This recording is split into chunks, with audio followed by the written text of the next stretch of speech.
이건 가족을 버린 게 아니라 나를 찾은 거예요. 가족이 먼저야. 그걸 몰라.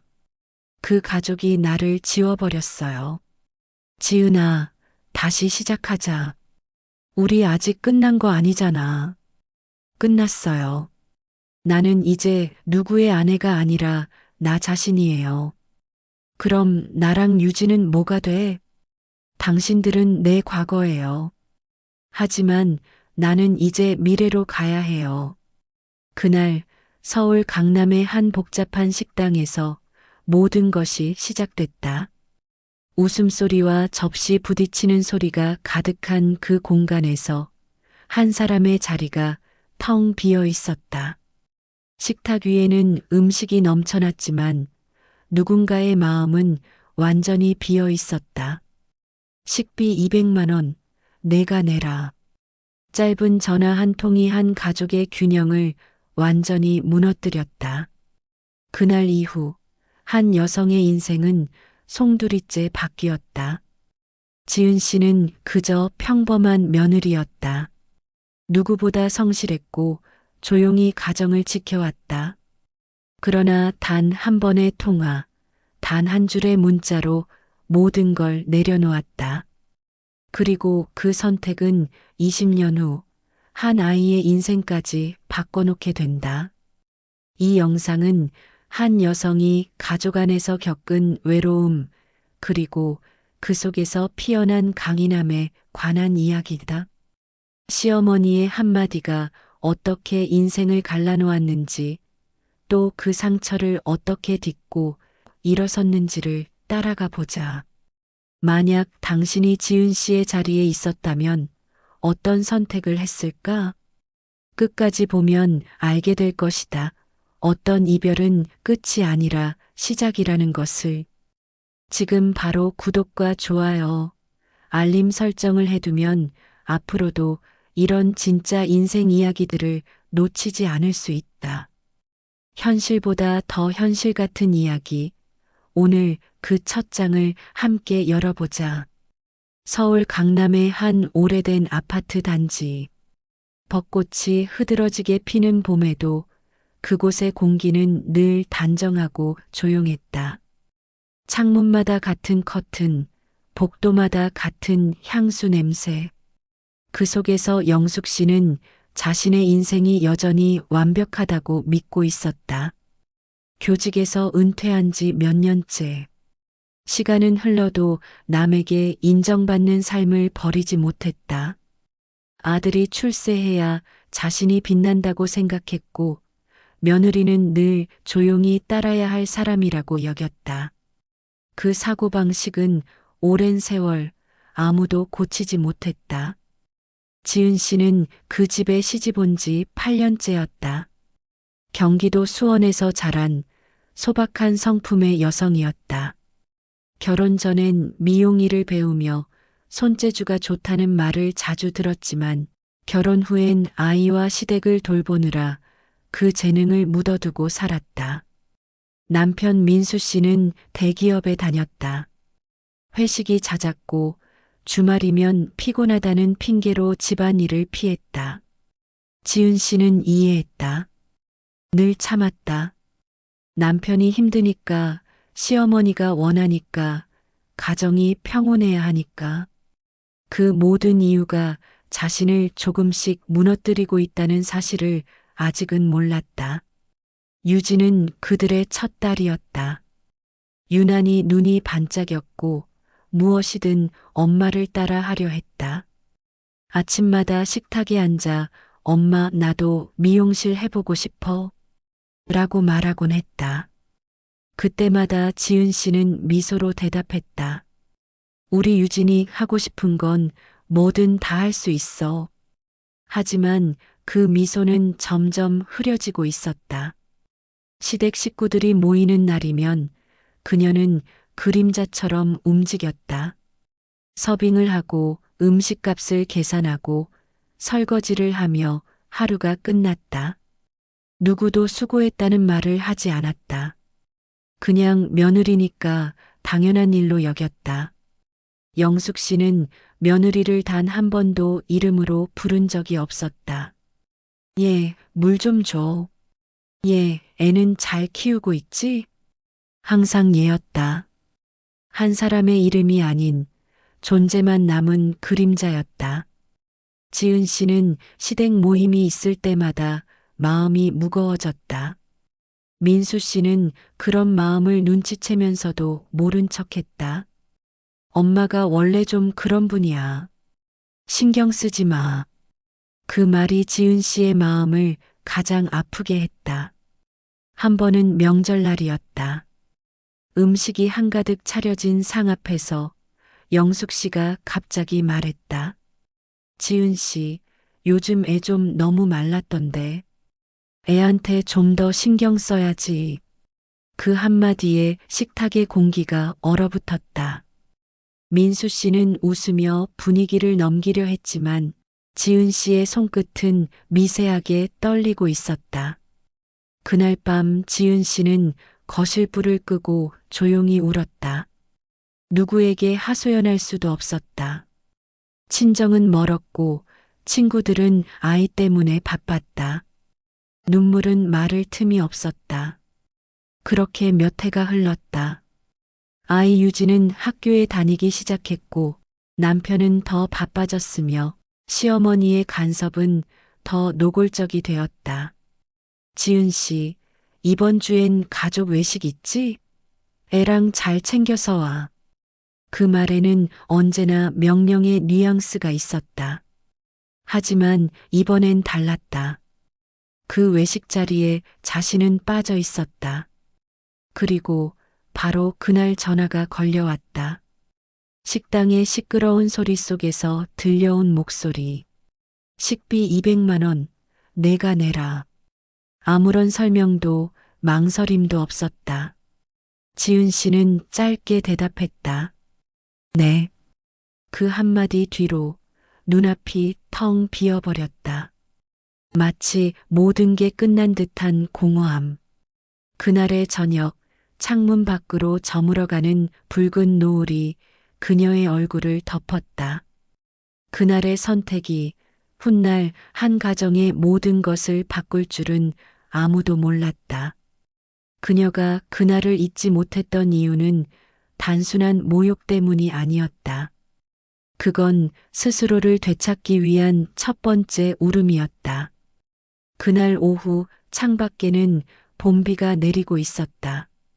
부드럽게 떨어지는 빗소리와 달리 지은 씨의 마음은 유리 조각처럼 날카롭게 깨어져 있었다. 휴대폰 화면에는 가족 단톡방 알림이 연달아 울렸다. 오늘 메뉴 최고네요. 장모님 덕분에 너무 잘 먹었습니다. 사진 속 사람들은 웃고 있었다. 식탁 가운데에는 영숙 씨가 있었다. 흰 블라우스에 단정한 미소, 그 옆엔 남편 민수 씨, 그리고 그들의 아이. 지은 씨만 없었다. 그 사실이 전혀 이상하지 않다는 듯 그들의 웃음은 자연스러웠다. 손끝이 떨렸다. 휴대폰을 쥔 손에서 땀이 배어 나왔다. 눈앞의 글자가 흐릿하게 흔들렸다. 그때 전화가 울렸다. 지은 씨, 너무 익숙한 목소리였다. 늘 다정한 척하지만 그 속엔 단단한 벽이 있었다. 영숙 씨의 말투는 단정했고 한치의 틈도 없었다. 오늘 외식했는데 계산은 지은 씨가 하는 게 맞지? 네. 식비가 200만 원 나왔는데 내가 내라. 며느리니까. 그 말은 비수처럼 가슴을 찔렀다. 식탁의 한 자리를 빼앗긴 것도 모자라 이제는 돈까지 내라는 것이었다. 잠시 침묵이 흘렀다. 지은 씨는 입술을 깨물었다. 묻고 싶었다. 왜 나만 빠졌냐고, 왜 이런 말을 아무렇지 않게 하냐고. 하지만 입에서는 다른 말이 나왔다. 네. 그 한마디가 떨어지자마자 세상이 정지한 듯 고요했다. 영숙 씨는 짧게 그래, 잘했어라고 말하고 전화를 끊었다. 그 순간 지은 씨의 눈가가 미세하게 흔들렸다. 가슴 깊은 곳에서 묵직한 무언가가 올라왔다. 잠시 후 휴대폰 화면을 다시 켰다. 가족 단톡방에 이체 완료했습니다. 라는 문장을 입력했다. 그리고 한 줄을 덧붙였다. 대신 제 인생도 오늘로 정리합니다. 그 문장을 입력한 후 손가락이 멈췄다. 보낼까 말까 수없이 고민했다. 눈물이 흘렀다. 속이 타들어갔다. 그때 문틈 사이로 아이 유진의 목소리가 들렸다. 엄마, 나 밥 먹어도 돼? 순간 현실이 되돌아왔다.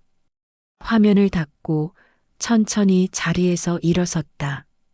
주방 조명이 희미하게 깜빡였다. 밥 냄새가 퍼졌지만 아무런 맛도 느껴지지 않았다. 냄비 속 국물처럼 마음이 식어갔다. 그날 저녁 지은 씨는 아무 말 없이 식탁 앞에 앉았다. 유진이 밥숟가락을 들며 말했다. 엄마, 오늘 왜 웃지 않아? 그 말이 칼처럼 꽂혔다. 아이 앞에서는 울지 말자. 늘 그렇게 다짐했지만 그날은 달랐다. 눈물이 조용히 흘렀다. 아이는 이유를 몰랐다. 그저 엄마가 조용히 울고 있다는 사실만 알았다.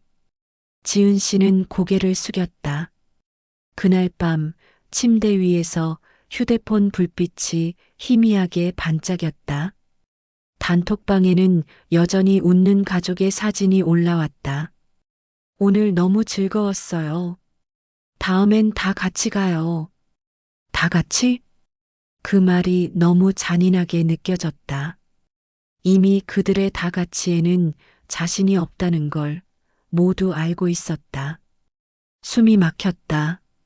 벽에 걸린 가족 사진을 바라봤다.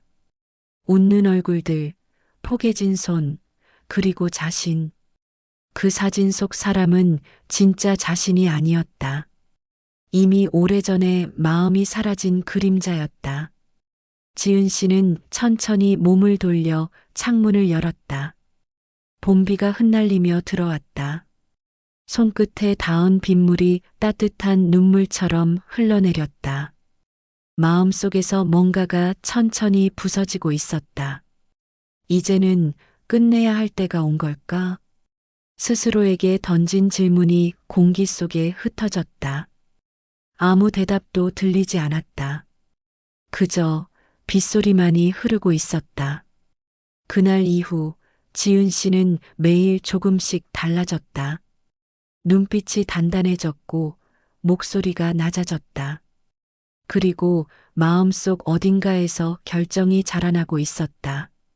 아무도 눈치채지 못했지만 그것은 이미 시작된 변화였다. 그녀는 스스로를 향해 조용히 속삭였다.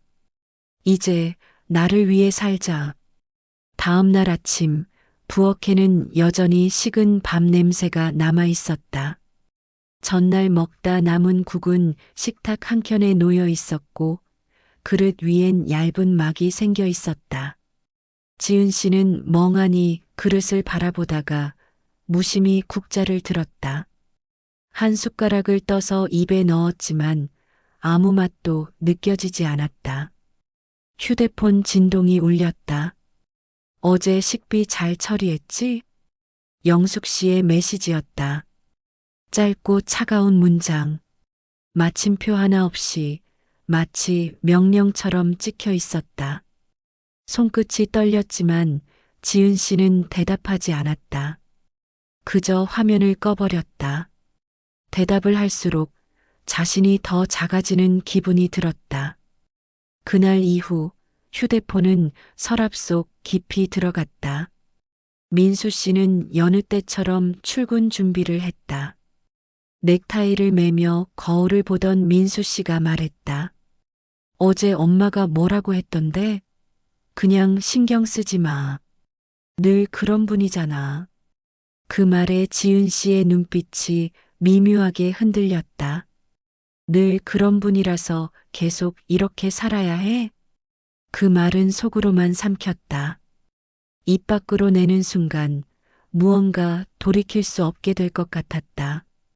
대신 웃는 척하며 말했다. 응, 괜찮아. 민수 씨는 대수롭지 않게 웃었다. 그 웃음이 지은 씨의 마음을 더 무겁게 눌렀다. 괜찮아라는 말 속에는 수없이 삼킨 울음이 있었다. 이해받지 못하는 외로움, 그리고 무시당한 자존심이 서서히 피멍처럼 번져갔다. 며칠이 지나도 가족 단톡방에는 웃음이 넘쳤다. 다음엔 제주도 갈까요? 엄마, 이번엔 내가 예약할게요. 그들만의 대화 속에 지은 씨의 이름은 단 한 번도 언급되지 않았다. 밤이 깊을수록 생각은 점점 복잡해졌다. 이게 정말 가족일까? 나는 언제부터 이 안에서 투명 인간이 된 걸까? 답은 이미 알고 있었다. 하지만 인정하기 싫었다. 유진이 숙제를 하며 물었다. 엄마, 할머니가 왜 우리 집에 자주 와? 그 질문이 칼처럼 날카롭게 꽂혔다. 그냥 내가 좋아하시니까. 그 말이 입 밖으로 나오는 순간 스스로에게 화가 났다. 진실은 좋아서가 아니라 감시하러였다. 영숙 씨는 주말마다 찾아왔다. 냉장고를 열어보고 장바구니를 확인하고 음식간을 보며 늘 한마디 덧붙였다. 너무 싱겁다. 민수 입맛은 이런 게 아니야. 그럴 때마다 지은 씨는 아무 말도 하지 않았다. 그저 손끝으로 식탁보를 정리하며 마음속으로 셌다. 하나, 둘, 셋. 화를 삼키는 숫자였다. 밤이 되면 거실 불만 켜둔 채 스스로에게 말했다. 이게 나인가? 이렇게 살아도 괜찮은 걸까? 대답은 없었다. 대신 가슴 속에서 무언가가 조금씩 부서지고 있었다. 어느 날 미용실 앞을 지나던 중이었다. 유리문 너머에서 들려오는 웃음소리, 가위소리, 샴푸 향. 순간 가슴이 먹먹해졌다. 저기 앉아있는 사람이 나였으면.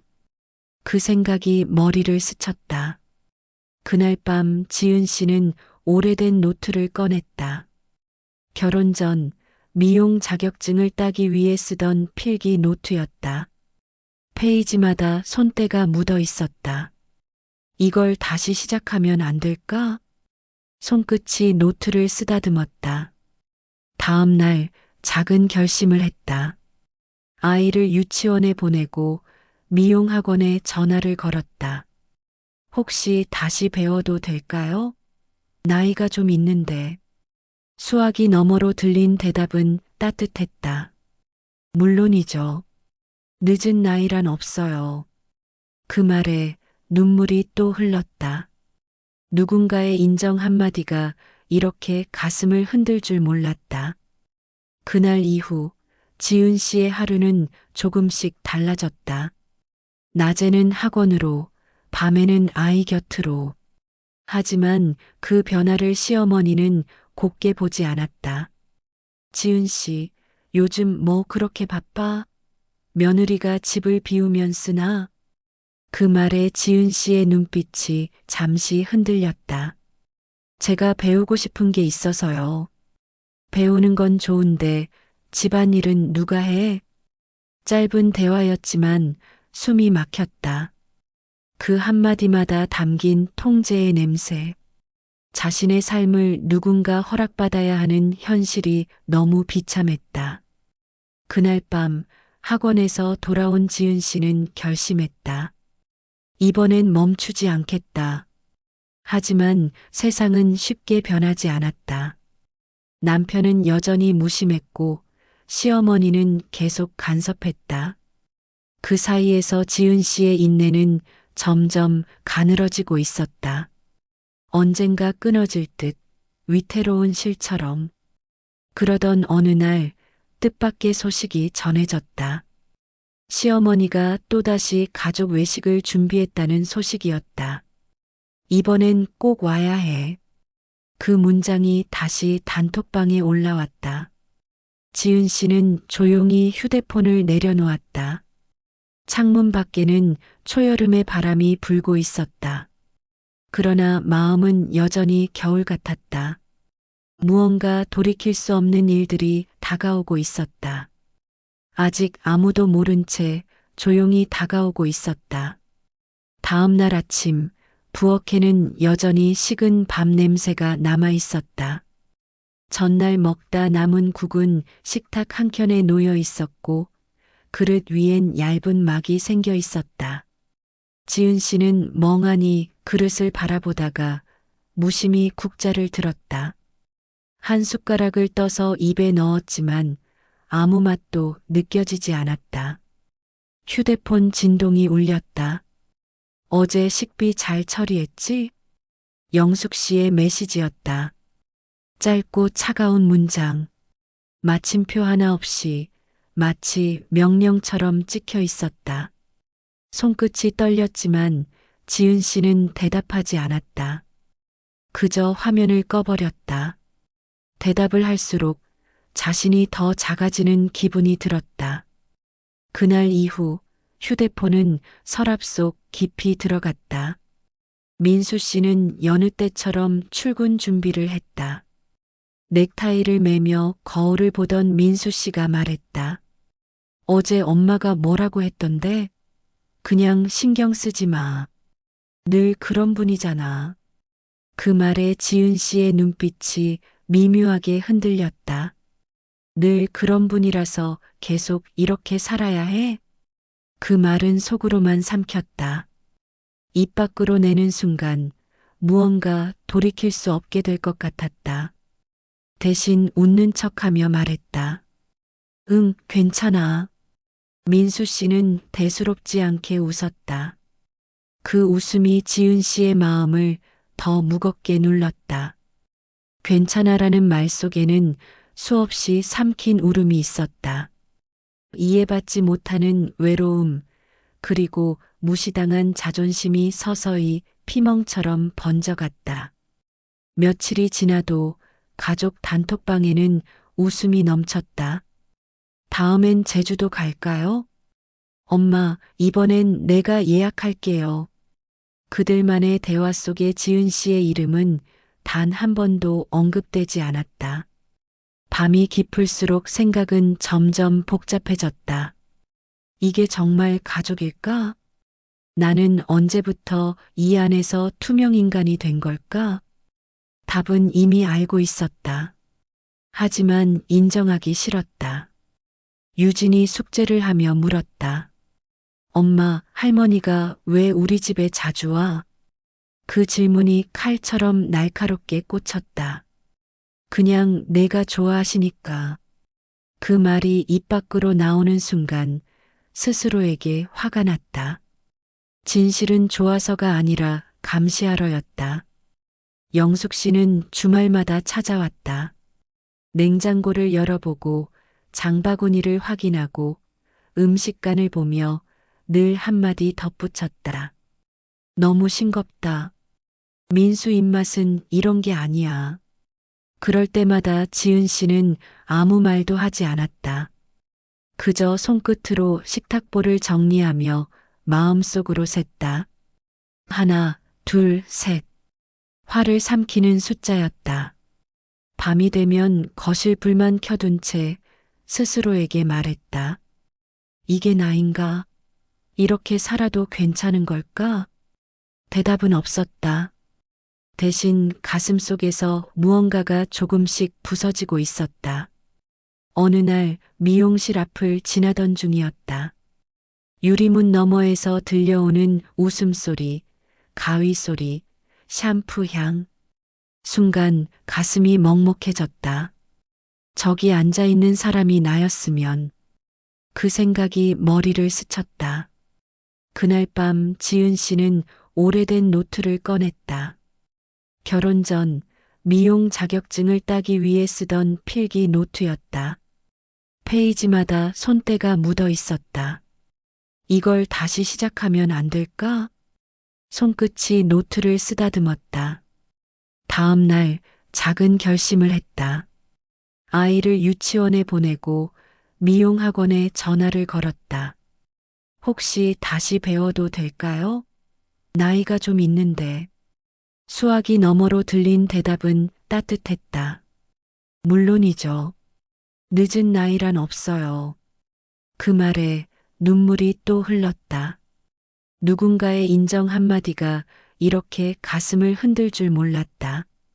그날 이후 지은 씨의 하루는 조금씩 달라졌다. 낮에는 학원으로, 밤에는 아이 곁으로. 하지만 그 변화를 시어머니는 곱게 보지 않았다. 지은 씨, 요즘 뭐 그렇게 바빠? 며느리가 집을 비우면 쓰나? 그 말에 지은 씨의 눈빛이 잠시 흔들렸다. 제가 배우고 싶은 게 있어서요. 배우는 건 좋은데 집안일은 누가 해? 짧은 대화였지만 숨이 막혔다. 그 한마디마다 담긴 통제의 냄새. 자신의 삶을 누군가 허락받아야 하는 현실이 너무 비참했다. 그날 밤 학원에서 돌아온 지은 씨는 결심했다. 이번엔 멈추지 않겠다. 하지만 세상은 쉽게 변하지 않았다. 남편은 여전히 무심했고 시어머니는 계속 간섭했다. 그 사이에서 지은 씨의 인내는 점점 가늘어지고 있었다. 언젠가 끊어질 듯 위태로운 실처럼. 그러던 어느 날 뜻밖의 소식이 전해졌다. 시어머니가 또다시 가족 외식을 준비했다는 소식이었다. 이번엔 꼭 와야 해. 그 문장이 다시 단톡방에 올라왔다. 지은 씨는 조용히 휴대폰을 내려놓았다. 창문 밖에는 초여름의 바람이 불고 있었다. 그러나 마음은 여전히 겨울 같았다. 무언가 돌이킬 수 없는 일들이 다가오고 있었다. 아직 아무도 모른 채 조용히 다가오고 있었다. 여름의 끝자락, 하늘은 잿빛으로 물들어 있었다. 지은 씨의 미용실 간판이 막 달린 날이었다. 지은 헤어라는 글자가 반짝였다. 그 순간만큼은 지난 세월의 고통이 잠시 잊혔다. 낡은 손거울을 들어 자신의 얼굴을 바라봤다. 눈가엔 세월의 흔적이 묻어 있었지만 그 눈빛은 달라져 있었다. 누군가의 아내도 누군가의 며느리도 아닌 지은 씨로서의 얼굴이었다. 오랜만에 느껴보는 자유였다. 하지만 평온은 오래가지 않았다. 문이 열리며 익숙한 발소리가 들렸다. 낯선 손님인 줄 알았던 그 발소리의 주인은 영숙 씨였다. 단정한 차림, 싸늘한 얼굴. 이게 뭐예요? 미용실이에요.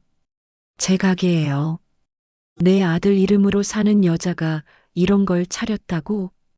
말끝마다 냉소가 묻어 있었다. 가위 소리가 멈췄다.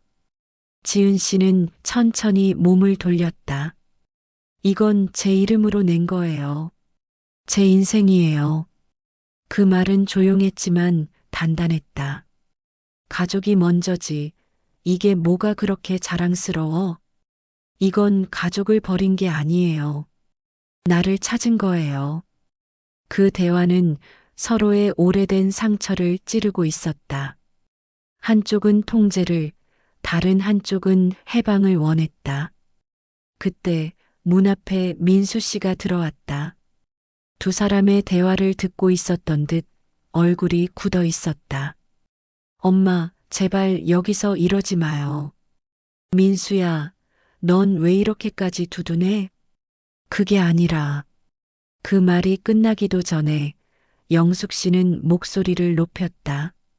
내가 평생 너를 키워서 이렇게 만들었니?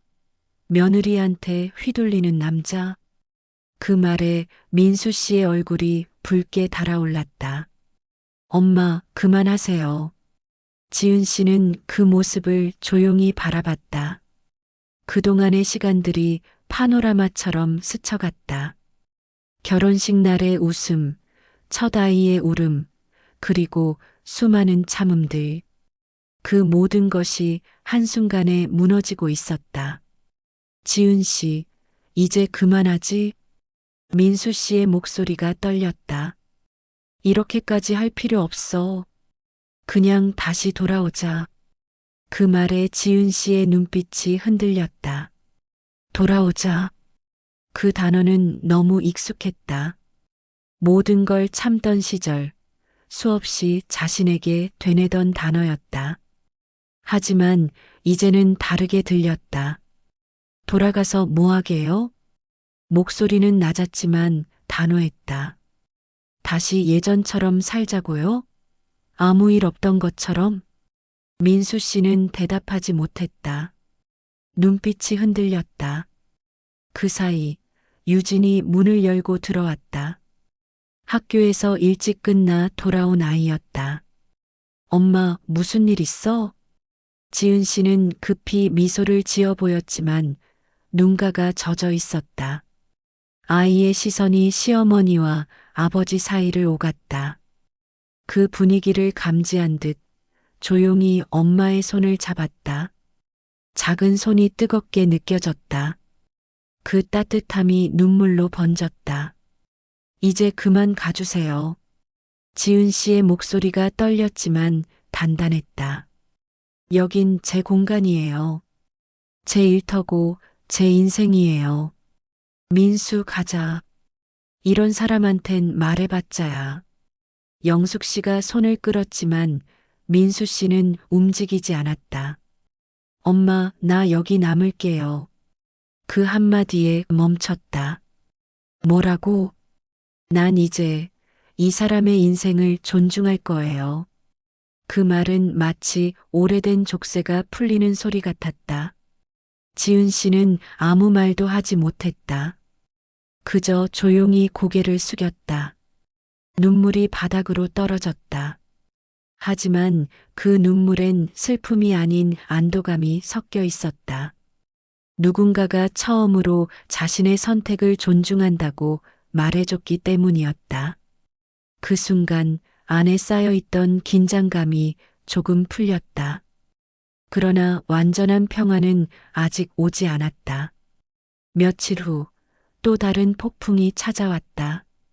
이혼 서류가 접수되었다는 문자였다.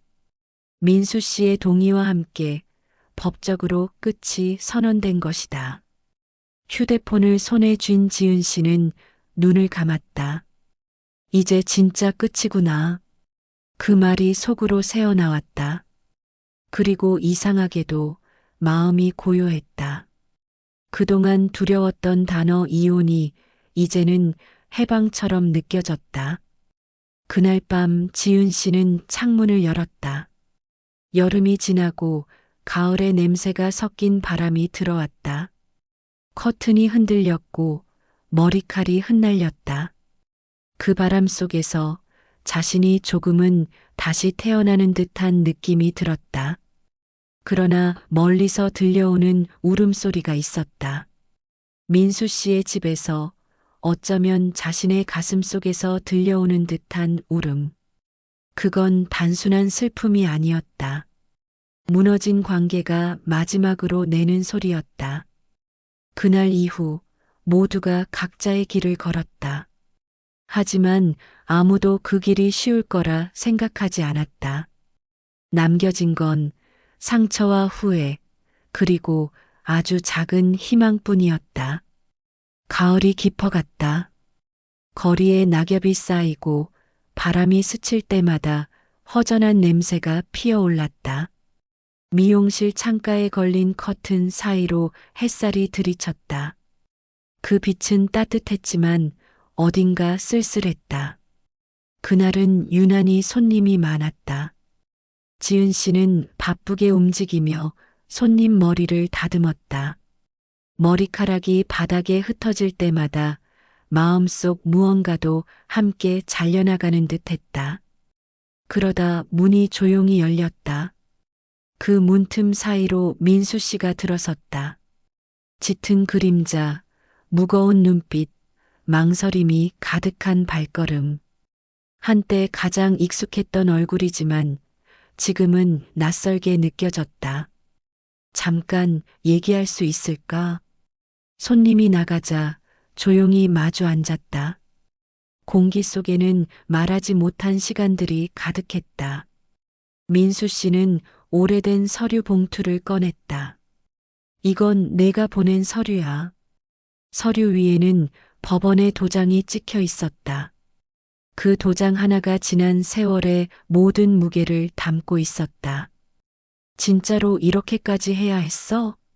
민수 씨의 목소리는 낮았지만 절박했다. 지은 씨는 손끝으로 서류를 가만히 쓰다듬었다. 이건 싸움이 아니에요. 끝이에요. 난 이제라도 잘해보고 싶었는데. 그 말에 미소가 번졌다. 이제라도? 그 한마디가 공기를 베었다. 너무 늦었어요. 상처는 이미 굳었어요. 민수 씨의 눈빛이 흔들렸다. 내가 그땐 몰랐어. 당신이 얼마나 버티고 있었는지 알 필요 없었어요. 알아달라 한 적도 없었으니까. 그 말은 차가웠지만 떨림이 있었다. 감정이 꾹 눌린 채로 흔들리는 목소리였다.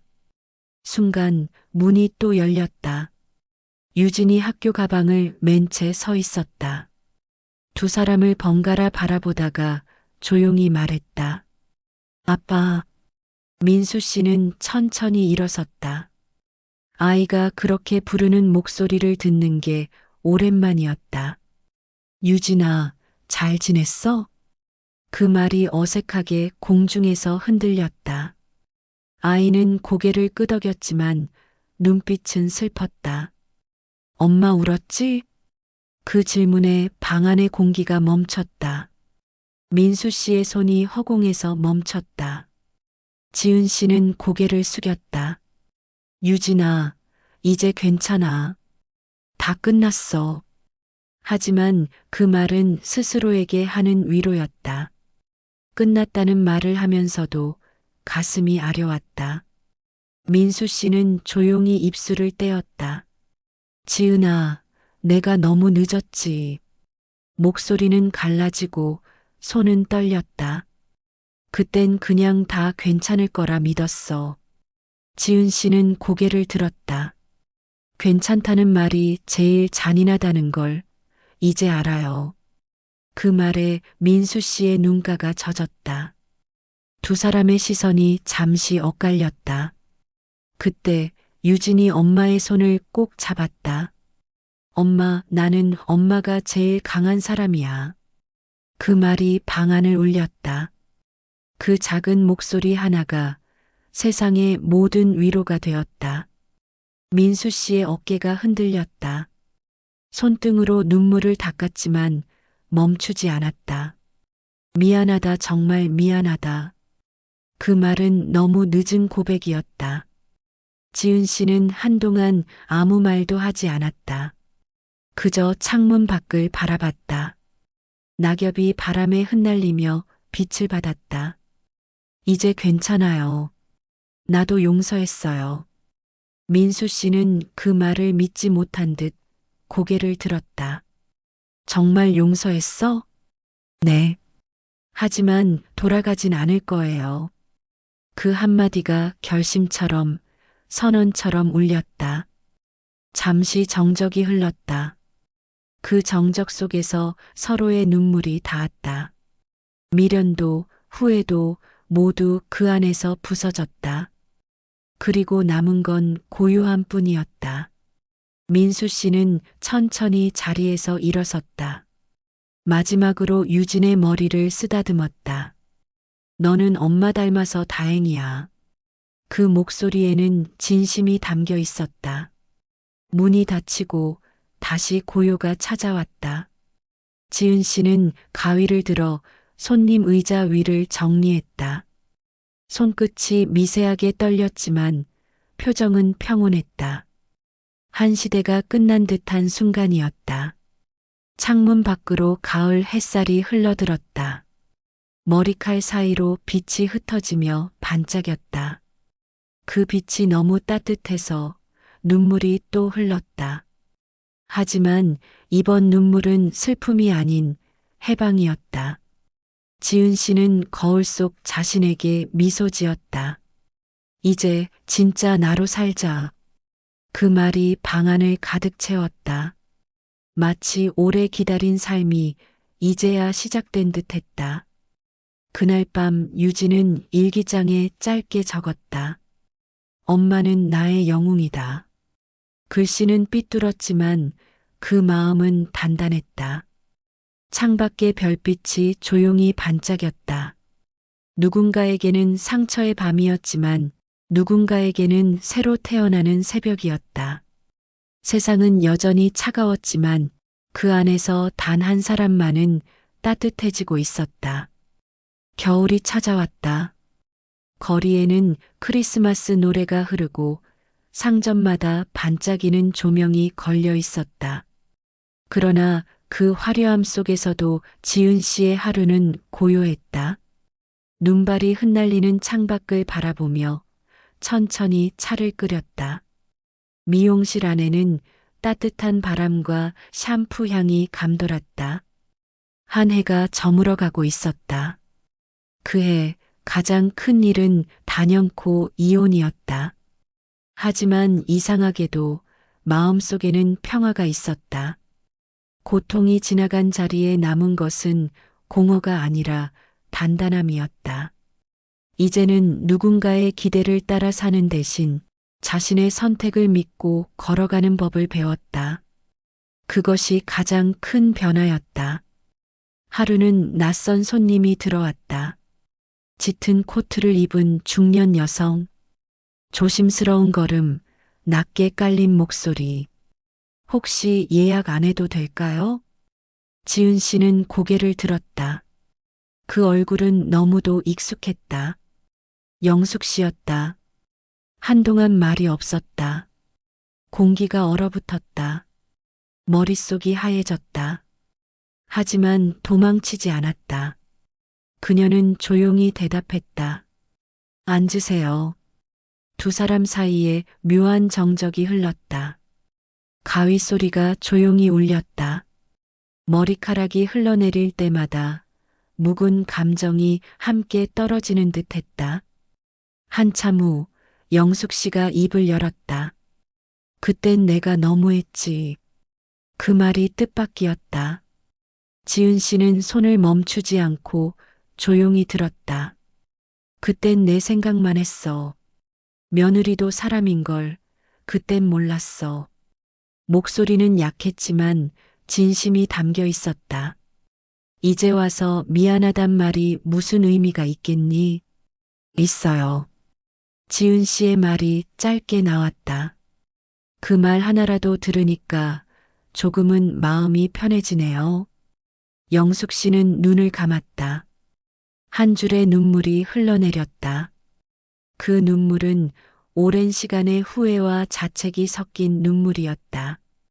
유진이는 잘 크지? 네, 잘 커요. 이제 스스로 잘 알아요. 사람의 상처가 얼마나 무거운지. 그 애는 엄마 닮았구나. 그 말에 처음으로 미소가 번졌다. 머리 손질이 끝나자 거울 속 두 사람의 눈빛이 마주쳤다. 그 사이엔 긴 세월의 그림자가 있었지만 오늘만큼은 그것이 조금 옅어져 있었다. 고마워요. 이렇게라도 다시 와줘서. 영숙 씨는 자리에서 일어나 천천히 말했다. 나도 이제 그만 놓아야겠지. 그 말은 이별이 아니라 인정이었다. 서로의 인생을 존중하겠다는 마지막 인사였다. 문이 닫히고 바람이 스쳤다. 지은 씨는 잠시 멍하니 서 있었다. 가슴이 묘하게 시렸다. 하지만 그 아픔은 예전처럼 무겁지 않았다. 그날 밤 민수 씨의 편지가 도착했다. 우편함 안에 조용히 들어있던 흰 봉투. 유진이 생일 축하해. 짧은 문장 속엔 후회와 그리움이 배어 있었다. 편지의 마지막에는 한 문장이 적혀 있었다. 지은아, 이제는 너도 행복해야 해. 그 한 줄이 오래 마음에 남았다. 이제는 너도 행복해야 해. 그 문장을 수십 번이나 읽었다. 읽을 때마다 눈가가 젖었다. 용서란 누군가에게 하는 것이 아니라 결국 자신에게 하는 거라는 걸 깨달았다. 그제야 진짜 해방감이 밀려왔다. 며칠 후 유진의 생일 파티가 열렸다.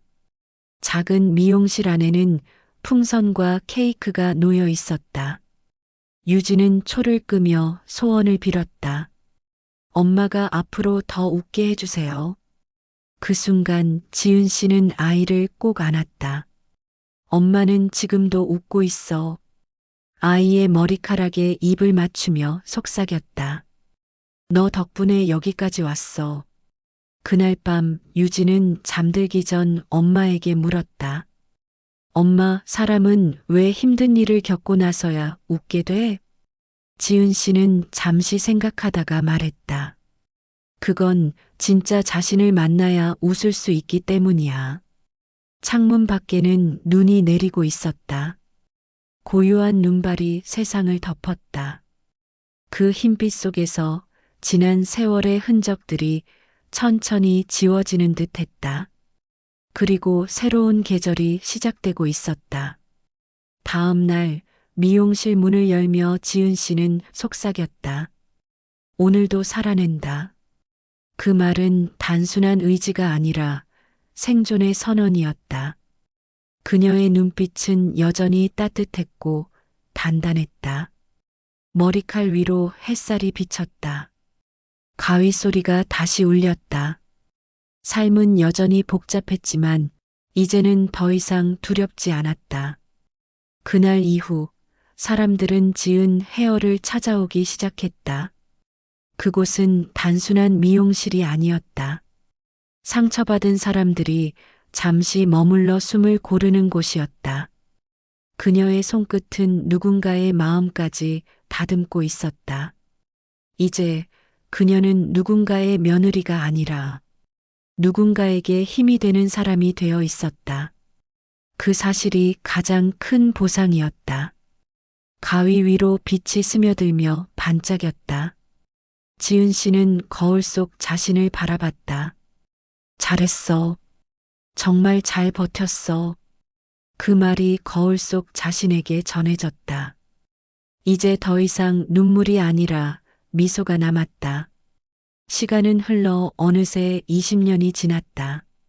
수원의 오래된 골목 한켠 지은 헤어의 간판은 여전히 그 자리에 있었다. 가게 앞 화분에는 장미가 피어 있었고 유리창 안에는 세월이 고스란히 묻어 있었다. 머리칼을 다듬는 손길엔 여전히 부드러움과 단단함이 공존했다. 손님들은 종종 물었다. 원장님, 손끝이 참 따뜻하네요. 그럴 때마다 지은 씨는 조용히 웃었다. 고생을 좀 해서 그래요. 그 웃음 뒤에는 수많은 밤의 눈물이 있었다. 하지만 그 눈물 덕분에 지금의 미소가 있었다. 그 사실을 알고 있는 건 오직 자신뿐이었다. 벽 한쪽에는 오래된 사진이 걸려 있었다. 유진이 초등학교 시절 케이크 앞에서 초를 끄던 사진. 그 옆에는 성인이 된 유진의 사진도 함께 붙어 있었다. 단정한 사회복지사 복장, 똑바로 선 자세, 닮은 눈빛. 유진은 어느새 25살이 되어 있었다. 이제는 사회복지사로 일하며 폭력과 억압 속에서 힘겨워하는 여성들을 돕고 있었다. 가끔 상담을 마친 후 조용히 말했다. 용기 있는 선택이 사랑의 시작이에요. 그 말은 언젠가 엄마가 했던 말이었다. 유진은 매주 일요일이면 엄마의 가게로 찾아왔다. 엄마, 오늘도 손님 많았어? 응, 다들 머리 자르면서 인생 얘기하느라 바빴지. 그 대화가 일상이 되었다. 가게 안에는 따뜻한 조명이 번졌다. 유진은 커피를 내리며 엄마를 바라봤다. 손끝의 주름, 여전히 또렷한 눈빛. 그 안에는 젊은 시절보다 더 깊은 힘이 있었다. 엄마 있잖아. 응? 내가 상담할 때마다 생각나. 엄마가 그때 그 선택 안 했으면 나 지금 어떤 사람이었을까? 지은 씨는 잠시 가위를 내려놓았다. 그건 몰라. 하지만 분명한 건 넌 내 삶을 사랑할 줄 아는 사람으로 자랐다는 거야. 그 말에 유진은 조용히 고개를 끄덕였다. 그래, 엄마. 그래서 나도 엄마처럼 되고 싶어. 그 대답이 가게 안의 공기를 따뜻하게 덮었다. 한참 후 유진은 문득 물었다. 엄마, 아빠랑은 요즘 연락 안 해? 지은 씨는 잠시 멈칫했다. 응, 가끔 편지만 오지. 편지는 해마다 유진의 생일에 도착했다. 내용은 늘 비슷했다. 유진아, 아빠는 내가 엄마 닮아 강한 사람이라 다행이야. 그 한 문장이 늘 마지막이었다. 처음엔 그 편지를 열 때마다 울었지만 이제는 미소로 읽을 수 있게 되었다. 그 또한 하나의 성장이었다.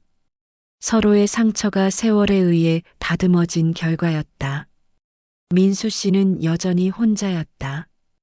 퇴근 후에는 가끔 수원의 미용실 근처를 서성였다. 들어가지는 않았지만 그 안에 따뜻한 불빛을 멀리서 바라보곤 했다. 그 빛을 보면 마음이 조금은 편안해졌다. 어느 날 그는 회사 동료에게 말했다. 사람은 결국 자기 몫의 외로움을 안고 살아야 하더라. 그 말에는 후회와 수긍이 섞여 있었다. 그제야 진심으로 지은 씨를 이해하게 된 듯했다. 영숙 씨는 나이가 들어 요양원에 있었다. 몸이 약해지자 세상이 달리 보이기 시작했다. 한 번은 요양보호사에게 말했다. 내가 참 미안한 사람 하나 있어요. 그 말에 보호사는 고개를 끄덕였다. 그날 밤 영숙 씨는 편지를 썼다. 지은 씨, 늦었지만 정말 미안해요. 당신이 그때 했던 선택이 옳았다는 걸 이제야 알아요. 나는 내 자존심 때문에 너무 많은 걸 잃었네요. 그 편지는 유진의 손을 거쳐 지은 씨에게 전달되었다. 편지를 읽던 지은 씨는 오랫동안 아무 말도 하지 않았다. 종이를 천천히 접으며 미소를 지었다. 그래도 결국 마음은 통했네. 그 한마디가 오래 남았다. 겨울이 다시 지나고 봄이 찾아왔다. 가게 앞 벚나무에 꽃이 피었다. 그 꽃잎 사이로 햇살이 스며들었다. 새로운 시작을 알리는 듯한 따뜻한 빛이었다. 유진은 가게 문을 열며 말했다. 엄마, 오늘은 하늘이 예쁘다. 그러게. 오늘은 정말 밝네. 두 사람은 창밖을 함께 바라봤다. 그 순간 지은 씨는 속으로 중얼거렸다. 이제야 진짜로 자유롭다. 그 말은 조용히 가슴속 깊이 내려앉았다. 그동안 묶여있던 기억들이 한순간에 녹아내렸다. 거울 속에 자신을 바라봤다. 더 이상 슬픔이 아닌 평온이 담긴 얼굴이었다. 이제는 어떤 바람에도 흔들리지 않는 눈빛이었다. 그 안에는 긴 여정을 견딘 사람만의 단단함이 있었다. 한때 무너졌던 삶은 이제 다시 세워졌다. 그리고 그 위에는 사랑, 용서, 그리고 존엄이 자리했다. 그녀의 선택은 한 가정을 무너뜨렸지만 동시에 한 인생을 구했다. 그것이 진정한 결과였다. 유진은 그런 엄마를 바라보며 속으로 다짐했다. 나도 누군가에게 저런 사람이 되고 싶다. 그 결심은 또 다른 세대의 용기로 이어지고 있었다. 그것이 지은 씨가 남긴 가장 큰 여파였다. 시간은 흘러도 상처는 흔적을 남긴다. 하지만 그 흔적이 곧 힘이 된다는 걸 이제는 모두가 알고 있었다. 그것이 이 이야기의 마지막 온기였다. 봄의 끝자락, 따뜻한 햇살이 골목길을 감싸고 있었다.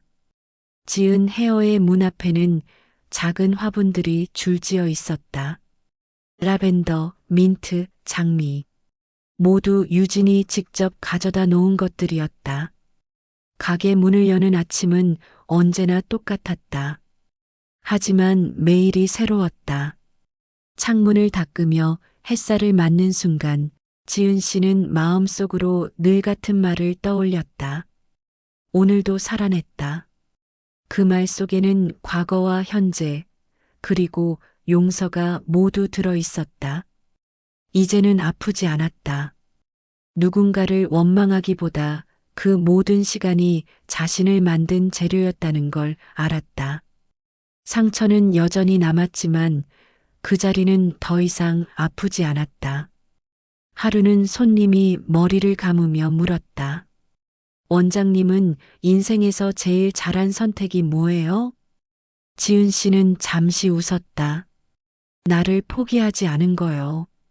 그 짧은 대답은 모든 이야기를 대신했다. 누군가에게는 이혼이 파괴로 보일 수도 있었지만 그녀에게는 그것이 자기 구원이었다. 이제는 그 결정을 부끄러워하지 않았다. 유진은 엄마의 말을 자주 떠올렸다. 사람은 자신을 지킬 줄 알아야 누군가를 진짜로 사랑할 수 있어. 그 말이 인생의 원칙이 되었다. 그래서 지금의 유진은 누구보다 단단한 사회복지사가 되어 있었다. 하루는 상담을 마친 후 유진은 내담자에게 말했다. 누군가의 평가보다 스스로의 평화를 먼저 지켜야 해요. 그 말에 눈물을 흘리던 여성이 고개를 들었다. 그 말 꼭 기억할게요. 그날 밤 유진은 가게로 돌아와 엄마에게 말했다. 엄마, 나 오늘 어떤 사람을 도왔어. 그 사람은 자신이 다 무너졌다고 했는데 내가 말했어. 엄마도 그랬어요. 그런데 다시 일어섰어요. 지은 씨는 조용히 웃었다. 그래, 그게 우리가 살아가는 이유야. 그 웃음 속에는 지난 모든 고통을 녹인 따뜻함이 담겨 있었다. 세상은 여전히 냉정했지만 그들 모녀는 더 이상 흔들리지 않았다. 몇 주 뒤 한 통의 소식이 전해졌다. 요양원에 있던 영숙 씨가 조용히 세상을 떠났다는 소식이었다. 지은 씨는 잠시 침묵했다. 그리고 조용히 말했다. 그래도 끝까지 용서를 남기고 갔네. 장례식장에는 민수 씨와 유진, 그리고 지은 씨가 함께 있었다. 말은 없었지만 그 자리는 평화로웠다. 서로를 바라보는 눈빛 속에 지난 세월의 아픔이 묻어 있었다. 그러나 이제는 원망이 아닌 이해가 있었다. 민수 씨가 조용히 말했다. 고마웠어요. 그래도 마지막엔 당신이 와줘서. 지은 씨는 짧게 고개를 끄덕였다. 그분도 마지막엔 편안했을 거예요. 장례가 끝난 뒤 세 사람은 조용히 밖으로 걸어 나왔다. 하늘은 맑았다. 바람은 부드럽게 불었고 햇살은 눈부셨다. 유진이 엄마의 손을 잡았다. 엄마, 하늘이 예뻐. 응, 그러네. 오늘은 참 평화롭다. 그 한마디에 지난 세월의 무게가 스르르 녹아내렸다. 삶은 그렇게 조금씩 사람을 부드럽게 만들고 있었다. 그날 저녁 지은 씨는 가게로 돌아와 오래된 상자를 꺼냈다. 그 안에는 이혼 확정 통지서가 들어 있었다. 종이를 꺼내 잠시 바라보다가 조용히 불빛 아래에 놓았다. 그 종이는 더 이상 아픔이 아닌 기록이 되었다. 유진이 다가와 물었다. 엄마, 그건 뭐야?